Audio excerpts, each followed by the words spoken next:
Buntag, and welcome to another chilly episode of my Filipino adventure. Construction going on. So I'm usually sitting inside the house, and I figured, it's not that cold today. Maybe I'll step outside and do this one. I'm out on my deck, and it's probably about 35 degrees or so. So it's not too bad out today. So I actually went to work today for a little bit. I know I shouldn't have. My doctor said 2 weeks, and it's only been about 9 or 10 days, but I was bored, silly, and I really needed to check in on my workers and the job. So I did sneak out, and since I live alone, I ran out of food after 10 days, so I had to stop at the grocery store. So I'm kind of exhausted from not working for 2 weeks or so, still healing, so I'm kind of pooped. But as I was out running around, I started thinking, as I started looking around my surroundings here in Michigan, the differences between that and the Philippines. Now this comparison, I wouldn't even call it this. Let's not call it a comparison. Let's just call it things that you will notice, the difference, the visual differences. And I'm no way picking on the Philippines or talking down about the Philippines. I absolutely love the Philippines. I love the Filipino people.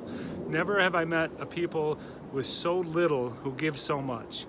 The natural beauty of the Philippines, the scenery, the foliage, the ocean views, everything about the Philippines is absolutely beautiful, and I'm looking forward to living there.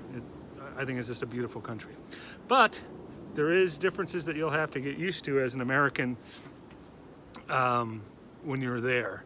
And a few of the things are, well, let's talk about air pollution. The air quality in the Philippines now is not that great. I found that if you're like out in the provinces, out a little bit more in the jungle and in the barangays where it's not, the population's low, it seems to be quite good there. I feel very comfortable there. I feel I can breathe really well there. But when you get into the more populated areas of the barangays or the cities, the pollution, the air pollution, and you can feel it. You can feel it in your chest after a while. You see everybody wearing the masks, like in a lot of Asian countries. They'll be wearing the paper masks, especially when you're sitting in traffic with the diesel. I'm not sure if they have the anti-pollution. Anti-pollution things on or setups on the cars like we do here, but those poor people sitting on those scooters in traffic, just breathing in all those diesels from those multi-cabs and those trucks and cars. Oh, I just feel sorry for them. And I know, because you get stuck in a trike, which is open air, and you're just breathing in all that stuff, and it's not good. It's not healthy. They don't have the same type of regulations and stipulations of air quality that we have here in the States. So that's one thing that you'll notice. Another thing about the air quality is they burn a lot. They'll burn their yard waste, refuge, garbage, and everyone does it. So on some days, the air is foggy with smoke. And it chokes you. It gets into your lungs. It's not very healthy for you. And I remember once this guy was right in the middle of the road in this barangay burning all these plastic. It looked like plastic wires. It was what it was. It was wiring, and he was burning that so he can get the plastic off and salvage the copper so he could sell it. But it was just a burning. And if you ever seen plastic or rubber burn, it's black smoke and bubbly, stinky. Ugh. Man, it was stinky. So that's one thing that you'll have to just put up with, I guess. If it's a factor for you, if you have health issues when it comes to that, it might not be the best idea for you to settle over there, or try to settle in some of the less populated areas where they don't do so much burning. But air quality is an issue. Another thing I was really surprised at is as you walk through the streets and as you walk through the barangays, not so much more the cities, but just broken concrete, They have like gutters that run alongside the road, and some will be covered, some won't, and sometimes it's covered to a point and all of a sudden there's no cover on it, or there's a broken piece there. You can very easily trip, break a bone, fall into an open gutter, fall into a well. And I'm serious, I think I might even have some old video of me walking around and noticing a few of these things. If I can dig them up, I'll try to add them to this, but I'm trying to remember. But yeah, it's and if you walk through there, you'll know what I'm talking about. Uneven concrete, or roots have grown and broken the concrete, and there's no regulations about that. I guess maybe they're not such a sue happy culture like we are, but it's definitely, you have to watch your step when you're there. And also hand railings too, when you're walking. We were in Malapascua Island, and we went to out to dinner at this Italian restaurant, and it was beautifully situated on top of this like hill as you go up to the mountain, and it overlooked this the bay and the ocean. It was a pristine sight. It was just fantastic, beautiful sight. But as you walked up these steps carved into the side of the mountain, there was no handrail. So it was easy just to slip and fall over the side. And then when you got to the top, there was like a landing there before you went inside the restaurant. It was maybe, let's say, 10 by 10, like this gravel. And I think they had a couple potted plants around the side, but that was it. And we went in, it was kind of dusk, you could still see. We came on, and it was dark. And I almost kept on going straight because they didn't have a lot of light out there. I would have just walked right off the top of that mountain and then going down without a handrail. So you'll notice a lot of that. You'll notice a lot of a lack of safety regulations.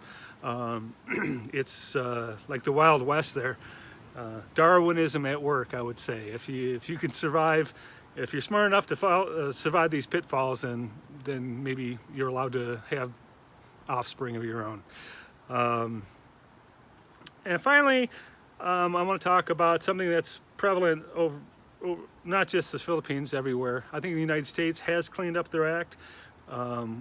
We remember the Don't Pollute with the crying Indian commercial, if you're old enough to remember that.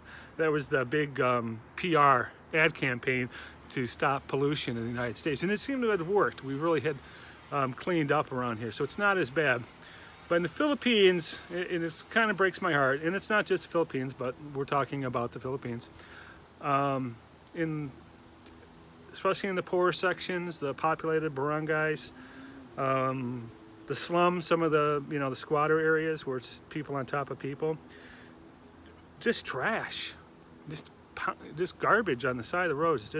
They just throw the garbage on the side of the road. Not everywhere, but in some areas, it's sad.